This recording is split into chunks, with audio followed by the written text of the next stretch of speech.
Eh bien, bonjour à tous, bienvenue sur la chaîne YoCyclo. Ça faisait un petit moment que j'avais pas publié de vidéo. Je n'avais pas trop le temps et puis j'avais pas forcément d'idées. Alors, celle que je vais vous présenter aujourd'hui, ça concerne les géométries des vélos. Alors, je ne vais pas débattre en vous présentant le stack, ce que ça veut dire, le reach, ce que ça veut dire, les mesures des angles et compagnie. Vous avez énormément de sites où tout est répertorié en vous expliquant qu'est-ce qui correspond à quoi. Par contre, aujourd'hui, je vais essayer de vous faire comprendre les mesures importantes et surtout l'importance des géométries lors du choix de votre vélo, asiatique ou peu importe, hein, pour tous les vélos. Et surtout qu'un taille 54 chez l'un n'est pas du tout un taille 54 chez l'autre. L'importance également du choix des cockpits, des combos, puisqu'aujourd'hui c'est tout intégré, donc on n'a pas droit à l'erreur comme avant, on pouvait changer sa potence, le reach du guidon, toutes ces choses-là. Donc je vais essayer d'être clair dans cette vidéo et de vous faire prendre conscience que la géométrie c'est la base lors du choix d'un vélo. Alors je vais m'appuyer sur 2-3 sites que j'utilise et que j'aime bien, notamment par exemple le site bikeinsight.com qui est un comparateur de géométrie avec un schéma grossier des vélos, mais qui peut vous donner une bonne idée pour comparer deux cadres de vélo. Alors par exemple, là j'ai rentré en blanc, c'est la base, le Ican Flyy que j'utilise, donc voilà, j'ai pris celui-ci pour vous montrer. Par exemple, déjà chez Ican à taille M, ils appellent ça un 52, alors c'est les autres, c'est souvent 54, donc déjà là, il faut faire attention. Et je l'ai comparé à un Van Rysel RCR Pro, parce que ça me permettrait d'être parlant par rapport à ce modèle-là. Et puis je vais comparer aussi le Evolve, mais sur un autre site qu'on verra juste après.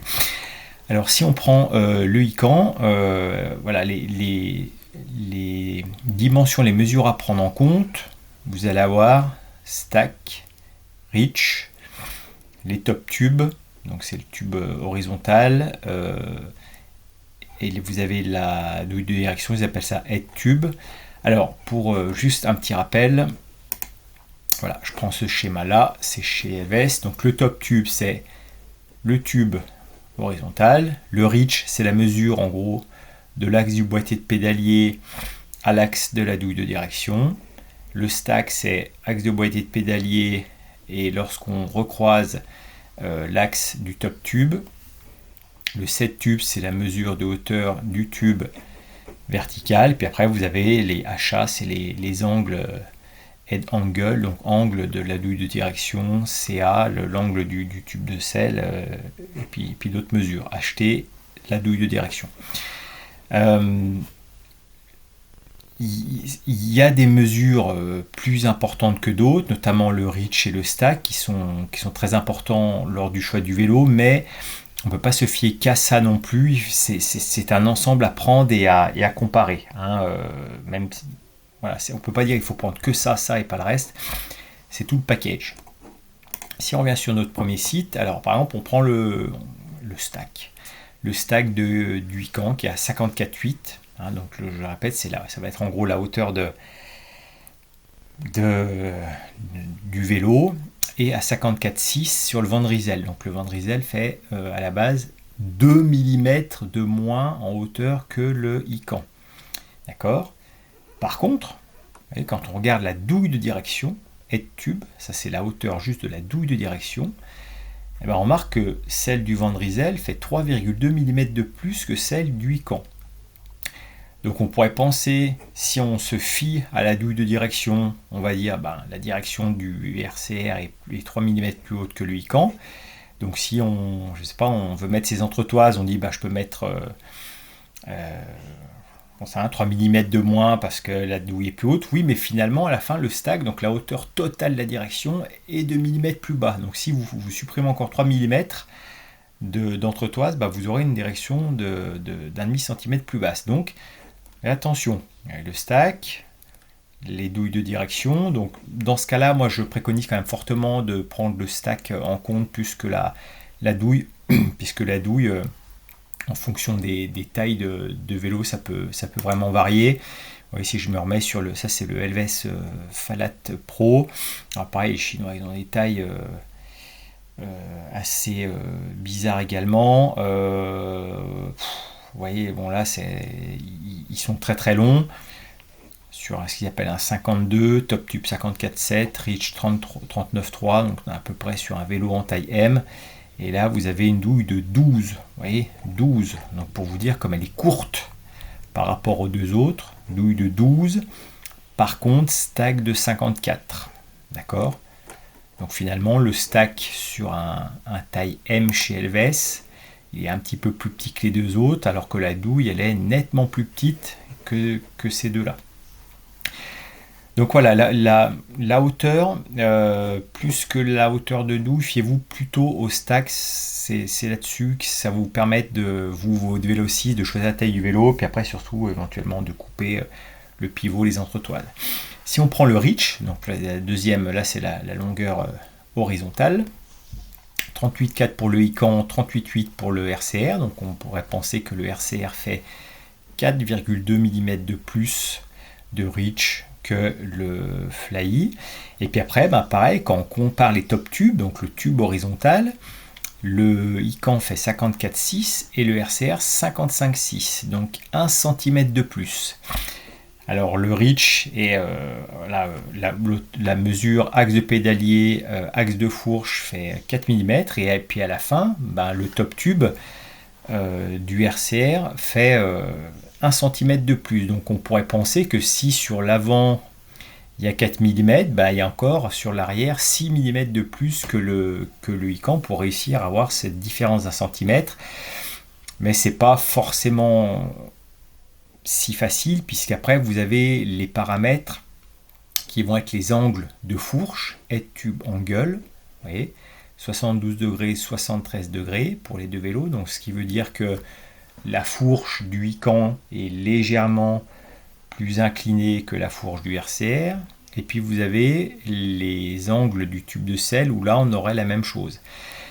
Alors on peut dire 1 degré, ça paraît pas grand chose, c'est sûr que c'est pas grand chose, mais 1 degré sur une longueur de fourche plus éventuellement de direction, de douille, à la fin on peut bien avoir plusieurs millimètres, voire quelques centimètres, bon j'exagère, mais d'écart en haut, hein, sur une longueur de 55 cm, là 1 degré ça peut vite faire un bel écart. Après vous avez d'autres, là je ne vais pas rentrer en détail, vous avez tout ce qu'il faut, hein, mais c'est une usine à gaz. Donc pareil, en fait les deux mesures c'est hauteur, longueur, mais on ne peut pas dire je prends la douille, elle fait tant, je mets la même, ou surtout le top tube.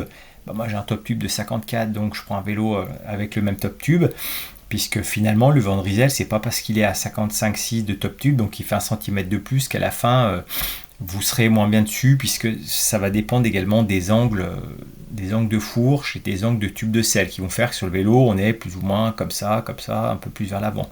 Si on prend par exemple le Evolve, alors c'est un autre site, geometrygeeks.bike, qui est pas mal, il n'y a juste pas les designs des vélos. Vous voyez, si on prend un M 38,4, donc même reach que le Fly, 54,4, donc ça fait un stack un petit peu plus bas que le Fly. Donc on retourne sur le reach, par exemple le reach il a 38,4, donc ça fait le même reach que le Ican, par contre il a un top tube de 54, 38,4, et là il a un top tube de 54,6, donc le tube du Ican est plus long de 6 mm que le tube de l'Evolve, par contre le reach est de même dimension. Parce que certainement, si on va regarder les angles de douille, de direction et d'assise, de tube de selle, vous voyez, head angle 73 et 74, et là on a head 73, 74, vous voyez, 72, donc une direction plus basse, et 74, et le tube, l'angle du tube vertical est également moins prononcé. En gros, dans ce cas-là, vous pouvez penser que le Evolve, vous aurez la position est légèrement plus avancée que sur le Ican, parce que les deux angles sont moins aigus, donc c'est un petit peu plus droit Pour le vélo, pareil, douille de direction. Sur le Evolve, on a 13,8 avec un stack à 54,4. Et là, on a 14,3 ou 14,7 sur le RCR. Donc ça fait quasiment 1 cm de plus avec un stack à 55,6. Donc douille de direction 1 cm plus basse sur le Evolve, mais à la fin, stack quasiment pareil de 2 mm, dû à la longueur de fourche et toujours pareil à cette histoire d'angle. Donc vous voyez, ça fait quand même beaucoup de paramètres à prendre en compte. C'est pour ça que n'hésitez pas à utiliser ces sites. Par exemple, si vous hésitez entre deux tailles, vous vous dites, moi j'ai un RCR, il est en taille M, je veux prendre un Ican, alors je comprends pas, c'est un M ou un 52, j'en sais rien. Bon, on va dire que c'est un 54, ils appellent ça le L, et là, tout de suite vous avez le schéma, et vous voyez que le Ican, si vous prenez le Ican en 54, sera beaucoup trop grand. Il ne correspond pas du tout au Vandrizel en taille M. Donc les lettres et les chiffres, ça c'est plus spécifique au chinois, parce que pareil, chez Elves, un 54, des fois, selon le modèle, ça peut être un double XL. Donc, comparaison des géométries, obligatoire. Mais ce site-là, vous pouvez l'enregistrer vraiment. Moi, je l'utilise beaucoup. Je n'utilise pas que ça, mais pour avoir une bonne idée des géométries, c'est quand même très bien. L'autre paramètre à prendre en compte lors du choix du vélo et du guidon, voilà. Donc là, on est toujours sur le site Elves, mais j'ai bien aimé le système. Vous allez avoir donc les largeurs, pareil, les extrémités, les mesures. Est-ce que c'est pris aux extrémités? Est-ce que c'est pris axe-axe? En bas, chaque marque fait un petit peu sa sauce. Et puis vous allez avoir deux choses. Ça va être le reach. Donc là, le reach, en gros, c'est quoi? C'est la distance sur laquelle on peut reposer les mains. C'est-à-dire que plus le reach est long, plus le guidon va aller loin, mais donc plus vos cocottes seront loin également. Généralement, ça va de 70 à 92, 95 selon les marques. Mais là, forcément, plus le reach est court, plus les cocottes seront près de vous. Donc ça, c'est important. Si on a déjà un vélo un petit peu long, qu'on a en plus un guidon avec un reach de 95, ça peut commencer à tirer plus, alors que le vélo était censé avoir les mêmes géométries. Il y a également l'angle, ce qu'il appelle l'angle. Là, c'est ce qui va vous permettre de savoir si, une fois le guidon est en place, plus l'angle est négatif. Là, on a un angle de moins 10, c'est-à-dire que plus votre guidon il va pencher vers le bas. Avant, à l'époque des potences en alu, vous aviez soit des potences à 0, soit à moins 2, moins 4, ça allait pas très loin. C'est-à-dire que dans un sens, on avait la potence légèrement montante, puis sur la tournée, on pouvait avoir une potence très montante. On arrivait à avoir quelque chose de correct, mais on voyait quasiment jamais des potences plongées vers le bas. C'était quasiment que les pros qui utilisaient ça. Maintenant, les guidons, ils sont vite avec des angles de moins 8, moins 10. Donc, attention lors du choix, c'est que vous prenez le guidon, vous coupez votre pivot à la même hauteur, et puis après, j'ai eu le cas avec le Ican. C'est pour ça que je me suis fait avoir. J'ai coupé mon pivot, j'avais pas fait gaffe à l'angle, puis une fois que j'ai mis le guidon, avec un angle de moins 10, en fait, le guidon redescend. Moi, je voulais un max de hauteur, et en fait, le guidon redescend. Donc, j'ai remis des entretoiles, j'ai pu remettre une entretoile. Donc, quand on coupe, il faut plus prendre où on repose les mains. Mais attention à ces angles négatifs, fortement prononcés, que l'on n'avait pas autrefois. Voilà pour le guidon, et dans la continuité du guidon, il faut faire également attention maintenant, avec notamment, je vais prendre l'exemple des nouvelles cocottes SRAM, SRAM Red et SRAM Force, avec le groupe E1, qui ont des cocottes très très longues. Donc là, pareil, si vous avez un reach long, puis vous rajoutez des cocottes, vous passez de Shimano ou de Wheeltop, ils ont des cocottes très courtes, à des cocottes SRAM, ça peut vite bien rallonger également le poste de pilotage, et à la fin, ça plus ça plus ça commence à faire plusieurs centimètres de plus sur votre nouveau vélo. Je parle beaucoup de la longueur parce que la hauteur, on arrive, hauteur de selle, à jouer justement, à trouver quelque chose, mais la longueur, c'est beaucoup plus compliqué. On remarque aussi, toujours chez, je vais prendre l'exemple de Evolve, alors je m'excuse, je ne m'étais pas connecté, les tiges de selle avec recul sont en voie de disparition. Des reculs de 25, 20, comme on avait autrefois, pareil, on n'en trouve quasiment plus. Aujourd'hui, on a des reculs de moins 15.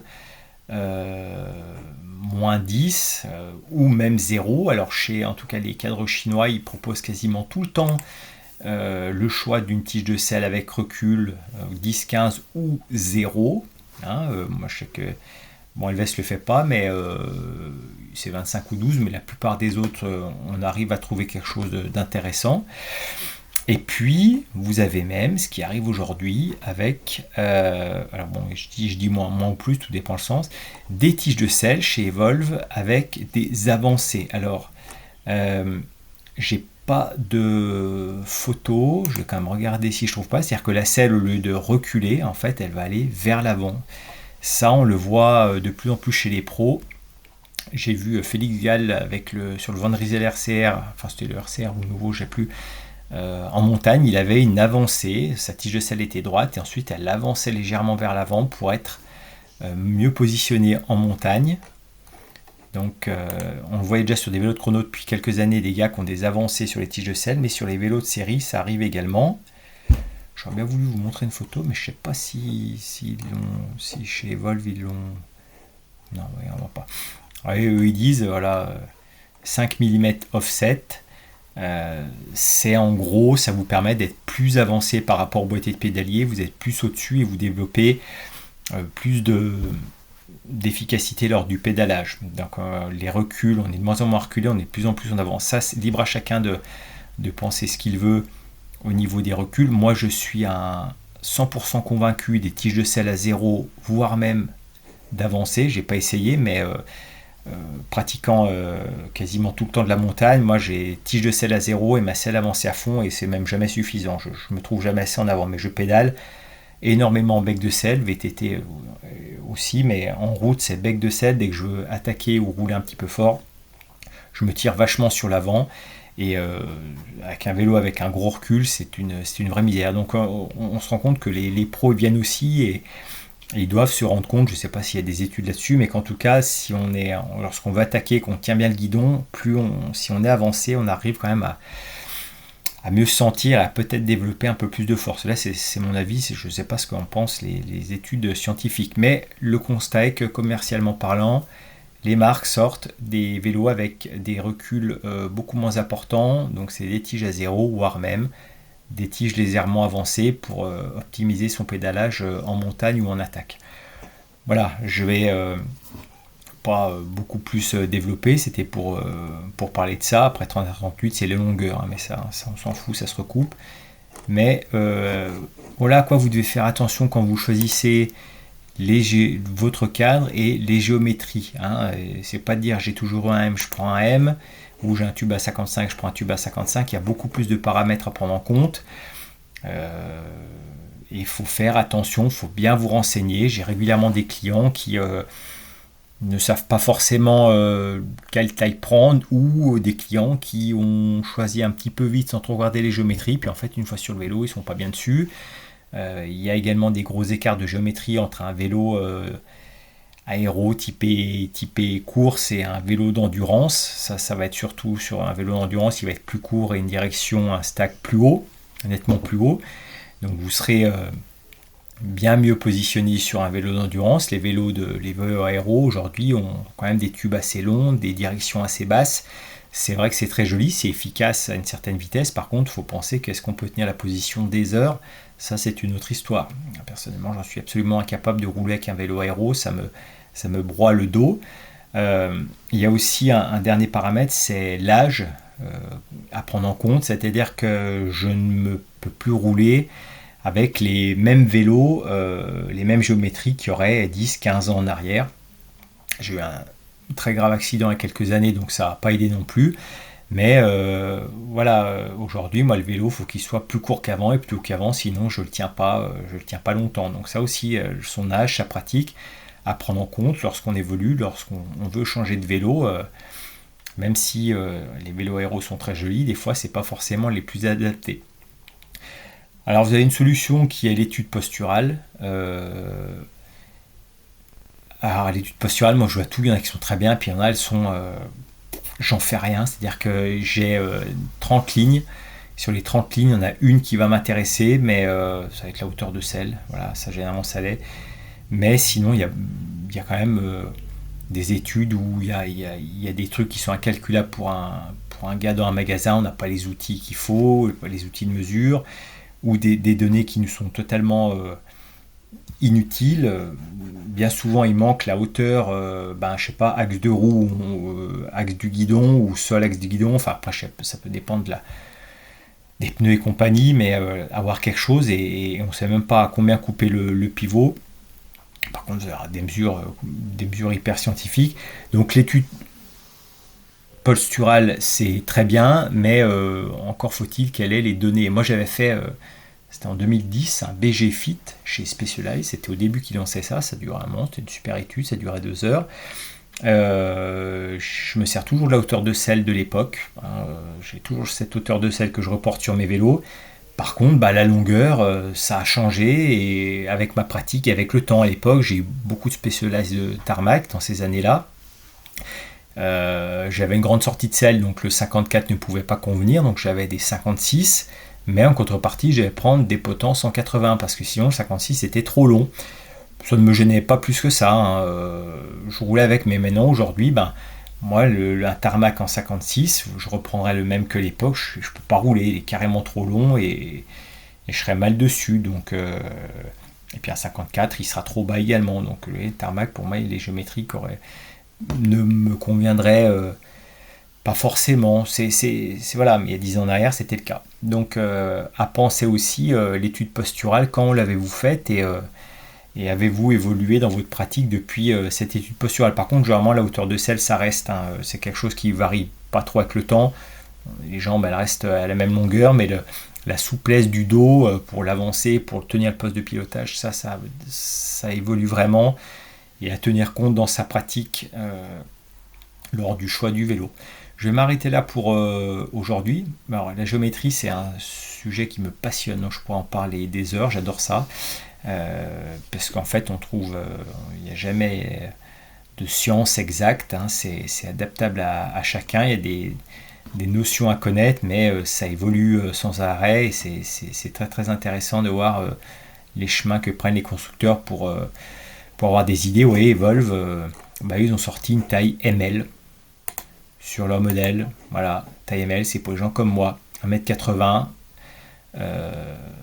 voilà, 1m80, 87 d'entrejambe, donc des jambes longues, un buste court, et souvent c'est la galère à trouver des vélos, parce que les tubes, soit le tube est court et le tube vertical, et on a la sortie de selle qui dépasse la limite, soit la sortie de selle est bonne, mais le tube est trop long et la direction va pas, enfin il y a toujours un truc qui va pas. Et c'est pour ça que la taille ML, un reach à 39, ça correspond bien. C'est pas trop long pour quelqu'un d'un mètre 80. Et un stack de 56,2, donc une direction haute. Hein, c'est un vélo assez court et assez haut. Donc position, je pense, assez confortable. Et avec la possibilité d'avoir cette tige de selle de 5 mm avancée pour encore être un peu plus proche du vélo. Donc voilà, pour les gens de ce gabarit, c'est bien que des marques sortent ça. Vous avez aussi Giant qui propose une taille ML. Mais d'avoir cet entre-deux qui souvent pose souci entre le M et le L, pas toujours simple de trouver un vélo à sa taille.